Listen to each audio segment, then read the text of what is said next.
오늘 하나님께서 우리에게 주시는 말씀은 신약성경 에베소서 1장 3절에서 5절까지의 말씀입니다. 신약 310쪽입니다.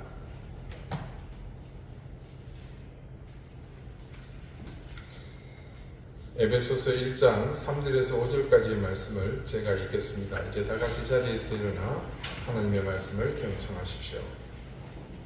찬송하리로다 하나님 곧 우리 주 예수 그리스도의 아버지께서 그리스도 안에서 하늘에 속한 모든 신령한 복을 우리에게 주시되 곧 창세전에 그리스도 안에서 우리를 택하사 우리로 사랑 안에서 그 앞에 거룩하고 흠이 없게 하시려고 그 기쁘신 뜻대로 우리를 예정하사 예수 그리스도로 말미암아 자기의 아들들이 되게 하셨으니 아멘. 자리에 앉으시기 바랍니다. 하나님께서 이 말씀으로 우리에게 은혜 주시기를 원합니다. 여러분 신데렐라 이야기 아시죠? 신데렐라는 어려서 어머님을 잃고요 언니와 계모와 언니들에게 구박을 받았더래요. 그런데 이런 책이 나왔습니다. 새엄마가 들려주는 신데렐라 이야기입니다. 동화책입니다. 우리가 알고 있는 신데렐라 이야기 말고 진짜 신데렐라의 아빠와 재혼한 새엄마의 관점에서 쓴 신데렐라 이야기라는 겁니다. 반가워요. 내 이름은 프레젠드예요. 사람들은 나를 신데렐라의 못된 새엄마로 알고 있지요. 하지만 그건 사실이 아니랍니다. 신데렐라가 지어낸 터무니없는 이야기 중 하나일 뿐이죠. 물론 호박마차 이야기만큼 황당하지는 않지만요. 마법사 이야기도 있군요. 신데렐라 이야기의 진실은 신데렐라에 멈추지 않는 수다에서부터 시작되었답니다. 내가 원한 건 단지 다정한 남편과 멋진 집뿐이었어요. 신데렐라의 아빠와 결혼하기 전에 나와 사랑하는 두 딸은 신데렐라를 몇 번밖에 보지 못했죠. 그때만 해도 신데렐라는 평범한 여자아이처럼 보였어요. 신데렐라의 아빠와 결혼을 한 뒤 딸들과 나는 그 집으로 갔어요. 그런데 우리가 현관에 들어서자마자 사랑하는 남편은 나는 일하러 가야 하오 라고 말하며 떠나버렸어요. 그때 신데렐라가 말했어요. 아빠는 자주 집을 비워요. 하지만 동물들은 항상 집에 있어요. 동물들은 말도 하고 농담도 하고 노래도 부르죠. 일을 거들어 주기도 해요. 특히 파랑새들이 많이 도와줘요. 나는 꾸미는 이야기는 관심 없어요. 실제로 일어난 일을 좋아하죠. 하지만 신데렐라의 말장난은 끊이지 않았어요. 옛날에 파랑새 한 마리가 새파랗게 변했어요. 파랑새는 원래 파란색이잖아요. 제 말은 기분이 우울해졌다는 말이에요. 그래서 친구가 멀리 날아가 버렸거든요. 신데렐라의 끊임없는 수다에 입을 다물지 못했어요. 그때 집안에 가득 쌓인 먼지가 보였죠. 얘야, 집이 왜 이리 먼지 투성이니? 신데렐라가 대답했어요. 글쎄요, 그것보다 제가 집 구경을 시켜드릴게요. 신데렐라는 식당에서도 수다를 멈추지 않았어요. 서재에서도 끊임없이 이야기했죠. 나는 신데렐라의 입을 막아야겠다고 생각했어요. 얘들아, 다 같이 집안 청소를 하자꾸나. 그런데 신데렐라가 다시 이야기를 시작합니다. 옛날 옛적에 내가 청소하고 있었어요. 이런. 신데렐라는 마룻바닥을 쓸었어요. 손도 입만큼이나 빨라서 금세 다 쓸었죠. 청소를 마친 신데렐라는 또 이야기를 시작했어요. 새엄마, 울새와 참새가 제 친구인 거 아세요? 하지만 참새는 울새를 좋아하지 않아요. 참새는 울새가 얼마나 착한지 몰라요. 울새는 언제나 제 곁에서 나는 두 귀를 틀어막으면서 말했어요. 신데렐라, 빨래 좀 해줄래? 신데렐라는 빨래도 금방 마쳤어요.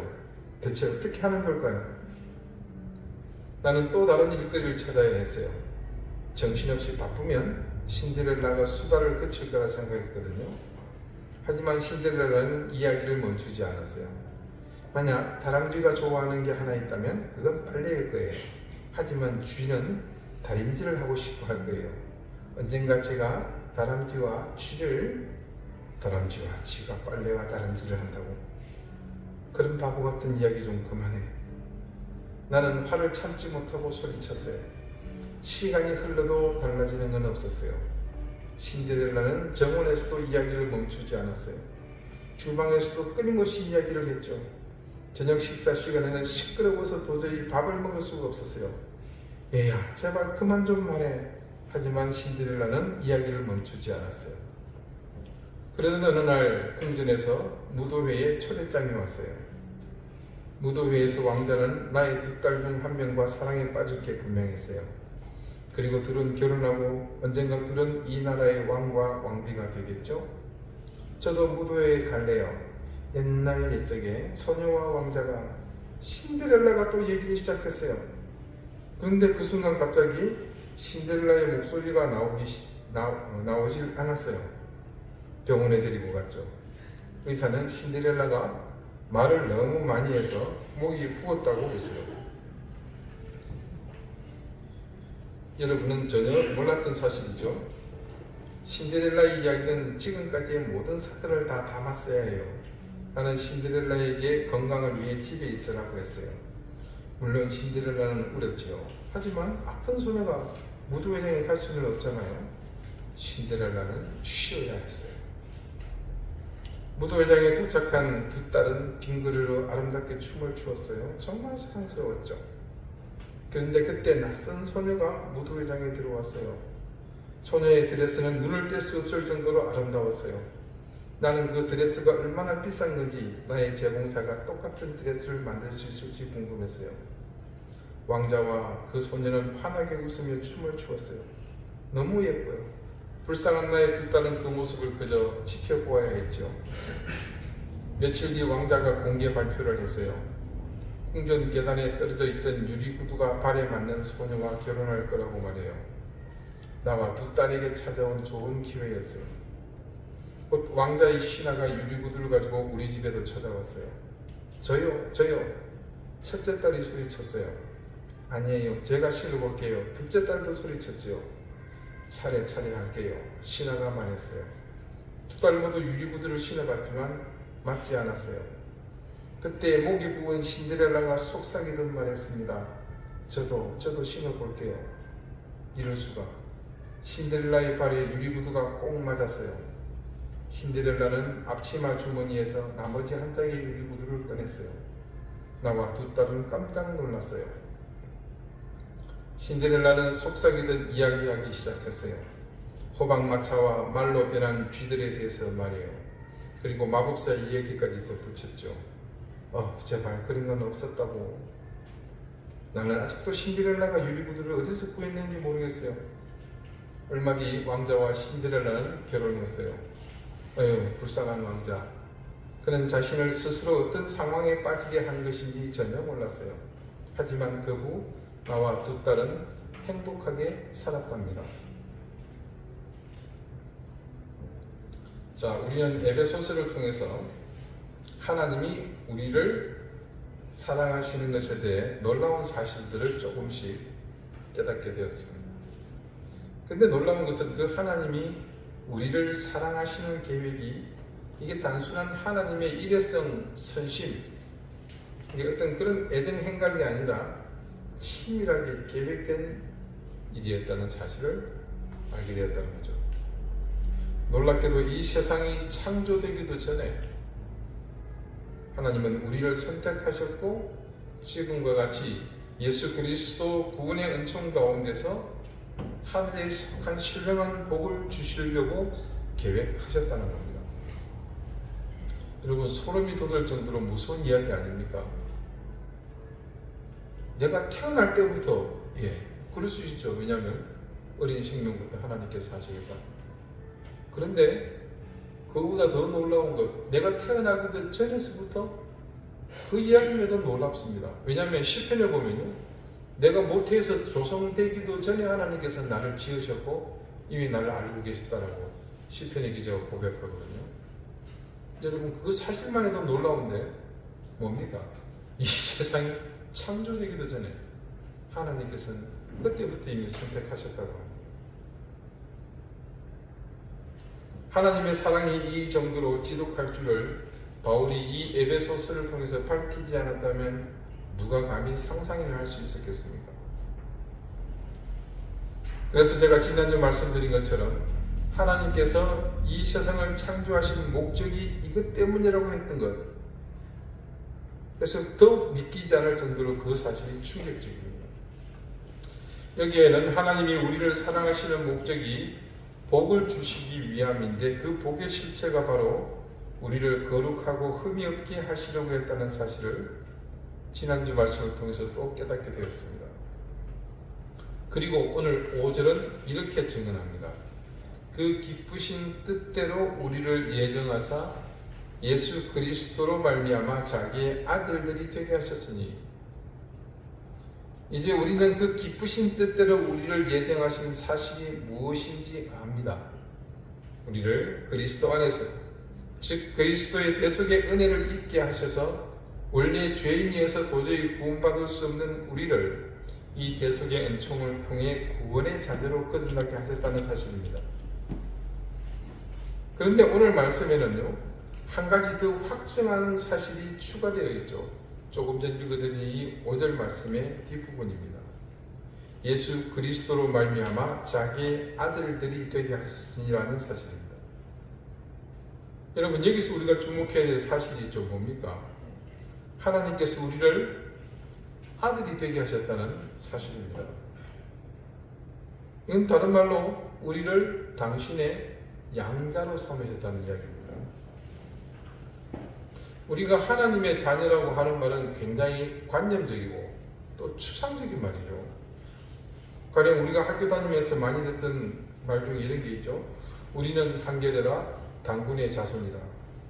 우리가 모두 다 당군의 후손이라는 말입니다. 그런데 그 말이 얼마나 구속력이 있었던가요? 당군의 자손이라는데 그게 뭐 어쨌다는 겁니까? 그럼 우리가 다 단시성을 가져야 되는 거나요?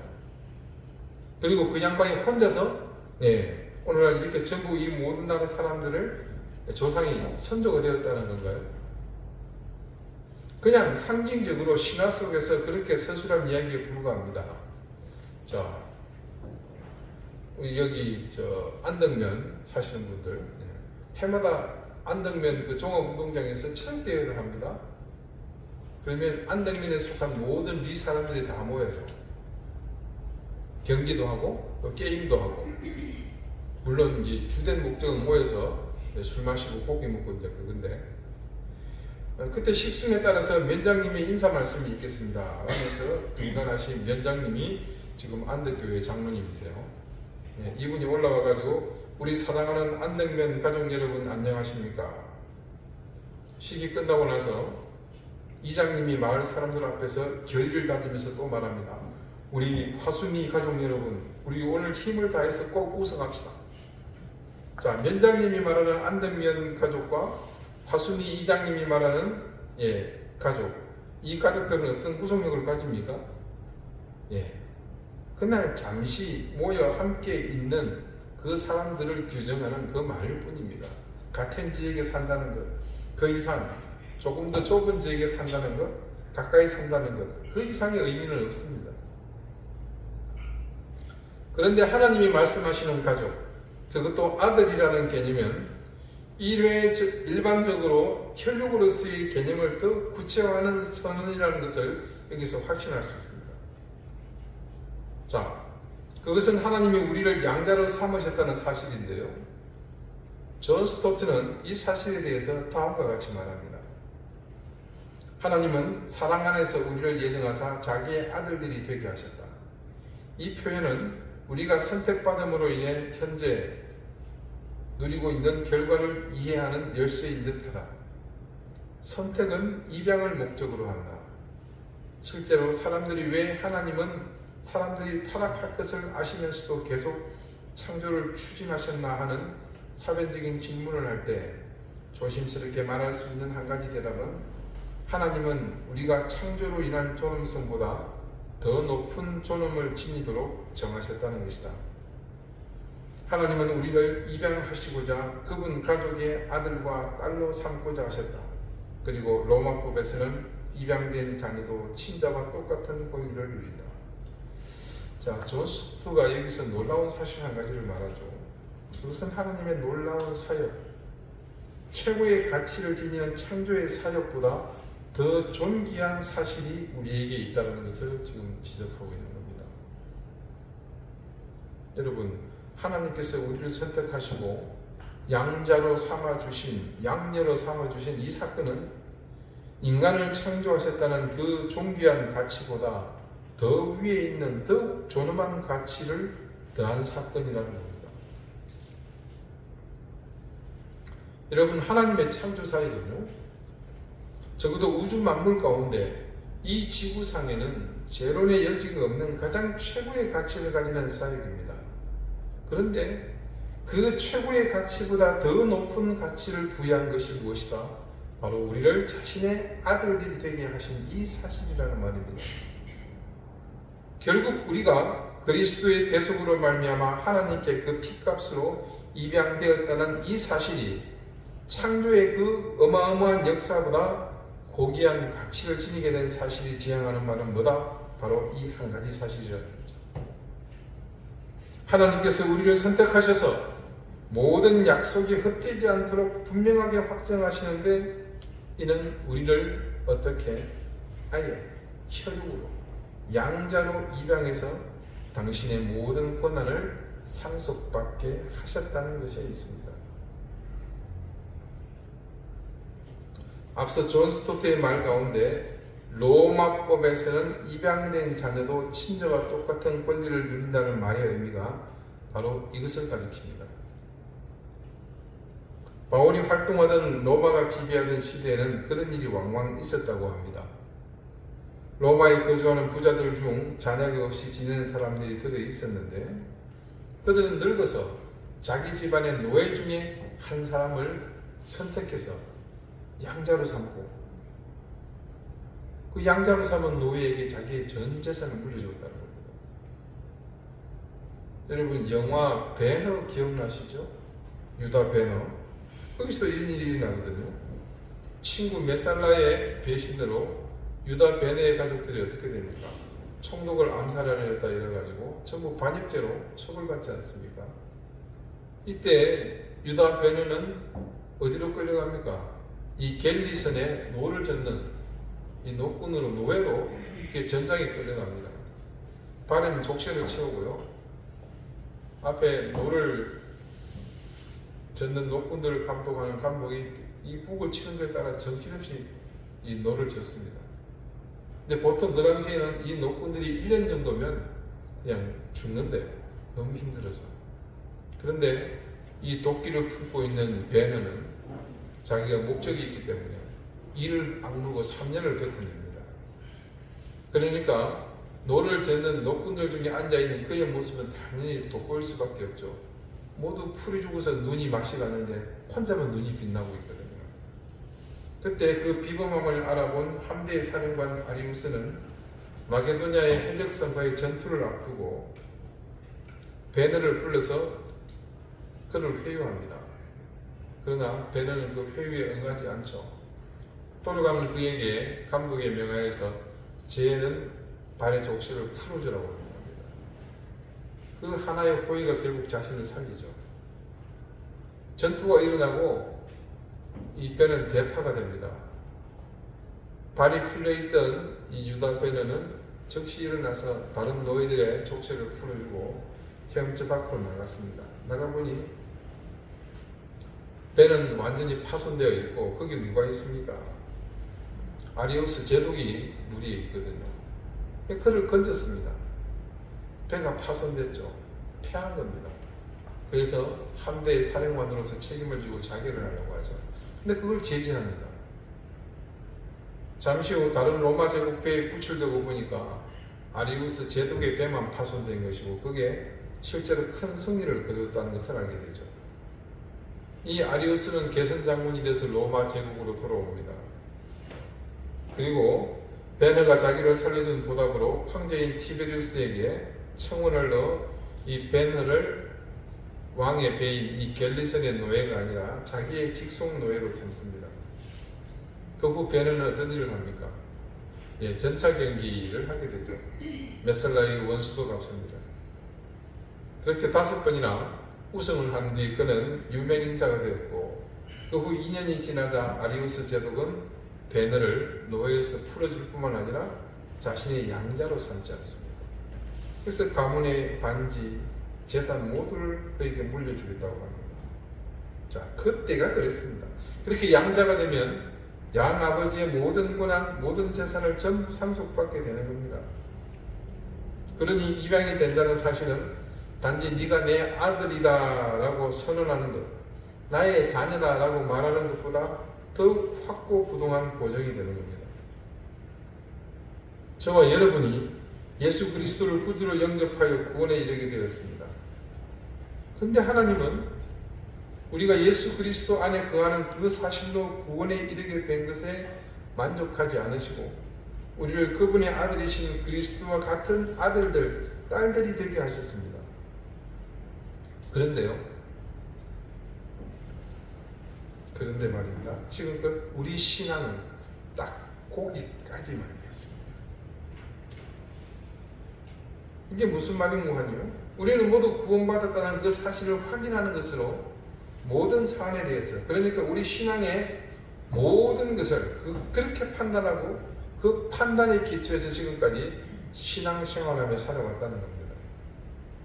자, 처음 새엄마가 들려주는 신데렐라 이야기로 돌아가 봅시다. 이 동화의 마지막 장면, 신데렐라가 왕자와 결혼하는 대목에서 동화책에는 아주 의미심장한 그림이 한 장 삽입되어 있습니다. 뭐겠습니까? 왕자와 신데렐라가 서로 마주보고 행복한 얼굴로 하트 모양으로 해서 이렇게 그려져 있겠죠. 예, 그렇게 그려져 있습니다. 그런데 그 그림 속에 왕자의 얼굴이 조금 특이합니다. 그 특이한 점은 다름이 아니라 왕자의 얼굴에 굵은 땀방울이 흘러내리고 있는 겁니다. 자, 우리 만화에서 땀방울이 흘러내리면 이게 어떤 의미인지 아시죠? 뭔가 지금 곤란한 일을 겪고 있다는 그런 표현이잖아요. 미루어 짐작컨대 새엄마가 마지막으로 두 딸과 행복하게 살았다는 결론에서 답을 찾을 수 있지 않나 싶습니다. 무도회장에서 눈부시게 화려한 드레스를 입은 멋진 여인과 춤을 추었는데 그때는 그녀는, 그러니까 신데렐라는 마침 지칠 줄 모르는 수다로 인해서 성대가 상해 있었습니다. 말을 하지 못해서 그냥 춤만 추다가 12시가 되니까 도망하느라고 정신없이 밖으로 나가버렸습니다. 그래서 그때는 몰랐습니다. 그래서 결혼하고 났더니 이게 그녀가 보통 수다쟁이가 아니라는 사실을 알게 된 겁니다. 자, 이쯤 되면 다시 왕자가 들려주는 신데렐라 이야기가 나올 법하지 않습니까? 오래되지 않아 새 엄마와 두 딸은 청천벽력 같은 소식을 듣게 되었습니다.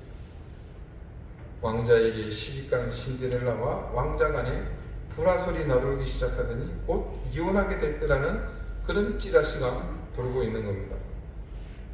정말 동화같이 극적으로 결혼을 하기는 했는데 성격 차이로 각방을 쓰기 시작하더니 마침내 이혼을 공포하기에 이릅니다. 그것은 그녀의 그칠 줄 모르는 수다 때문이었습니다. 그래서 결국 새엄마와 두 딸은 소각받고 돌아온 신데렐라로 인해서 다시 불행해졌습니다. 그리고 수다쟁이 신데렐라가 떠난 왕궁에서 왕자는 드디어 신데렐라의 수다에서 해방되어 행복하게 잘 살았답니다. 도대체 이게 무슨 일입니까? 어떻게 이렇게 파국으로 치닫게 된 거예요? 이유는 간단합니다. 신데렐라에게 있었습니다. 그녀가 새엄마의 시각으로 봤던 신데렐라든 아니면 본래 이야기 속의 원본 속의 신데렐라든 반드시 지켜야 될 것이 있었습니다. 그것은 신데렐라의 행복이 영원히 지속하기 위한 필수 조건이기도 합니다. 바로 다름 아닌 신데렐라의 변화입니다.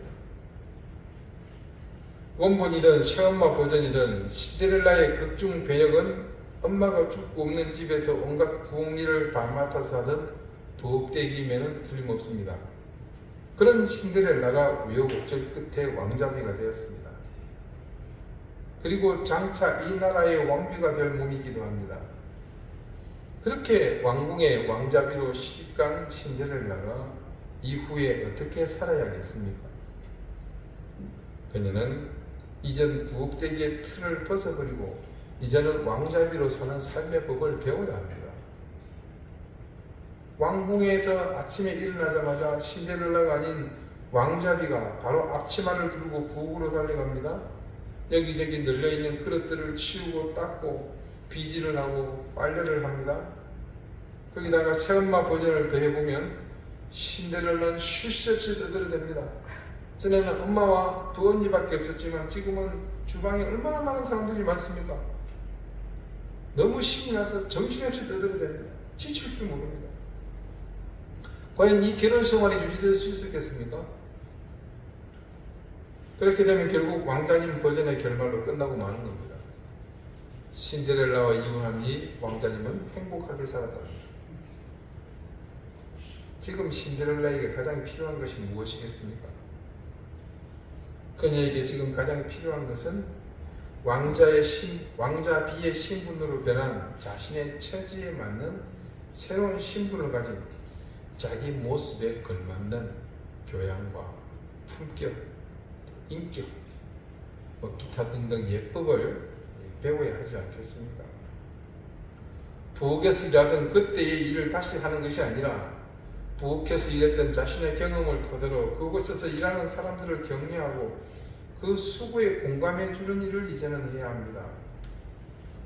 아랫사람들에게 자신이 하던 일을 생각하며 그 힘든 노고를 치하하고 위로해 주는 일을 그녀가 해야 되지 않겠습니까? 거기에 더해서 새엄마 버전으로 보자면 이제는 아무리 힘들어도 입이 아무리 간질거려도 말하는 것, 떠드는 일 멈춰야 합니다. 입에 재갈을 물리든 아니면 볼펜을 물고 있든지 말을 줄이기 위해서 특단의 조치를 해야 합니다. 왕자비로, 장차 왕비로 살아갈 자신의 인생에 대해서 진지하게 고민하고 왕국의 인맥을 통해 지식을 습득하고 학식을 쌓으며 교양을 갖추기 위해 부단히 노력해야 할 것입니다. 그렇지 않으면 그녀는 왕비는커녕 왕자비로서도 제대로 자신의 자리를 지키지 못하지 않았겠습니까? 자, 원본에 따르면 결말이 어떻게 나겠습니까? 신데렐라는 왕자님과 함께 오래오래 행복하게 잘 살았답니다. 이렇게 결말이 나잖아요. 그렇게 결말을 맺은 것은 신데렐라가 더 이상 부엌대기도 수다쟁이도 아닌 진짜 변화된 왕자비의 신분에 어울리는, 그래서 마침내 왕비의 신분에도 모자람 없는 그런 모습으로 변화된 삶을 살았다는 것을 방증하지 않겠습니까? 여러분, 우리가 하나님의 선택으로 구원의 자녀가 되었으며 더 나아가 그리스도와 동일한 하나님의 아들들, 딸들이 되었습니다. 우리 신분에도 뭐가 생긴 겁니까? 변화가 생긴 겁니다. 이게 직상승한 겁니다. 그래서 존 스토트는 앞서 우리의 신분이 양자가 된 것에 덧붙여서 더한 것 같은 이야기를 합니다. 아들 됨은, 딸 됨은 또한 책임을 의미한다. 하늘 아버지는 자기 자녀를 버릇없이 기르시지 않기 때문이다. 앞서 신데렐라의 결론 부분을 다시 말씀드리기 전 그 이전의 내용으로 돌아가 봅시다. 저와 여러분이 예수 그리스도를 구주로 영접해서 구원에 이르게 되었습니다. 그런데 하나님은 우리가 예수 그리스도 안에 거하는 그 사실로 구원에 이르게 된 것에 만족하지 않으시고 우리를 그분의 아들이신 그리스도와 같은 아들들, 딸들이 되게 하셨습니다. 그런데 제가 그러고 뭐라고 그랬죠? 우리의 신앙이 딱 거기까지만이라고 했죠. 우리는 모두 구원받았다는 그 사실을 확인하는 것으로 모든 사안에 대해서, 그러니까 우리의 신앙 근본을, 우리의 신앙 전체를 그렇게 판단하고 그 판단으로 지금도 살아왔다는 겁니다. 존 스토트는 바로 우리의 이런 현 상황에 대해서 지적하고 있는 겁니다. 우리의 신앙이 더욱 성숙해지지 못한 이유가 여기에 있었습니다. 우리가 여전히 수다쟁이 부엌대기 신데렐라에서 벗어나지 못하고 있었던 것입니다. 하나님께서 우리를 선택하시고 부르신 목적은 이미 밝혀진 대로 우리를 하나님 앞에서 거룩하고 흠이 없게 하시려고였습니다. 그래서 아들들, 딸들로 삼아 주셨는데 우리가 그 아들과 딸, 양자와 양녀로 입양된 그 사실에만 만족하고 그 사실에만 심취해서 그 기쁨에만 머물고 만다면 종국에 우리는 흠없고 거룩하신 하나님 앞에 설 수 없다는 겁니다. 우리에게 무엇이 있어야 한다는 말입니까? 하나님의 아들과 딸, 하나님의 양자와 양녀의 신분에 걸맞는 삶의 변화가 수반되어야 한다는 겁니다. 하나님은 우리가 어떤 자격이나 또 다른 것이 있어서 부르신 것이 아니라는 사실을 우리는 잘 압니다. 그런데도 왜 부르셨겠습니까? 그리스도의 대속의 은혜로 우리를 이제 의롭게 하시려고 부르신 것 아닙니까? 그렇다면 우리에게는 당연히 그에 합당한 삶의 변화가 뒤따라야 하지 않겠습니까? 거룩한 삶, 뭡니까? 구별된 삶이잖아요. 그것을 성경은 뭐라고 합니까? 성화라고 말하고 있습니다. 그리고 그 성화의 최종 목적지는 바로 그분의 아들과 같이 되는 것, 이 그리스도의 장성한 분량에 이르는 것입니다. 그리스도의 교회된 여러분, 그리고 이든 교회이신 여러분, 교회의 목적은 바로 여기에 있습니다. 우리가 모두 교회로서 나가야 할 방향과 목표는 바로 몸된 교회, 누구의 몸이요? 그리스도. 이 그리스도를 닮아가야 하는 겁니다. 이 땅의 교회가 이 목적을 상실하고 이 목표를 잃어버리면 안 됩니다. 그러면 결국에는 양자의 신분에서 소박 만든 소박되기 신데렐라의 신분이 되고 마는 겁니다. 왜 성경 말씀을 읽고 기도에 힘쓰고 늘 입술로 찬송을 부르는 겁니까? 우리 그거 안 하고도 신앙생활 잘 하지 않습니까? 그죠? 근데 사실은 아닙니다. 그거 속고 있는 겁니다. 그렇게 스스로 신앙생활 잘 한다고 믿고 있었는데 결국 까보니까 이 모양 이 꼴이잖아요. 말씀을 읽고 기도하고 찬송하는 일을 게을리하지 않는 삶의 모습은 우리가 하나님의 자녀라는 사실에 충실하고 그런 나의 자존감을 지켜가는 중요한 방편입니다. 이런 과정을 통해 우리는 말씀이 지향하는 삶을 살게 되고 기도와 묵상을 통해 더욱 하나님의 마음을 알아가게 되는 겁니다. 그렇게 알아가게 되면 어떤 일이 일어나겠습니까? 그렇게 되면 자연히 우리는 입술로, 마음으로, 그리고 우리의 온 영으로 하나님을 찬양하지 않을 수 없습니다. 이런 모습이 바로 그리스도와 연합하게 되는 우리 인생의 참된 모습인 것이죠. 여러분, 우리가 하나님께 입양된 아들이요 딸이라는 사실을 믿으십니까? 네, 그 믿음대로 그 고백대로 되시기를 바랍니다.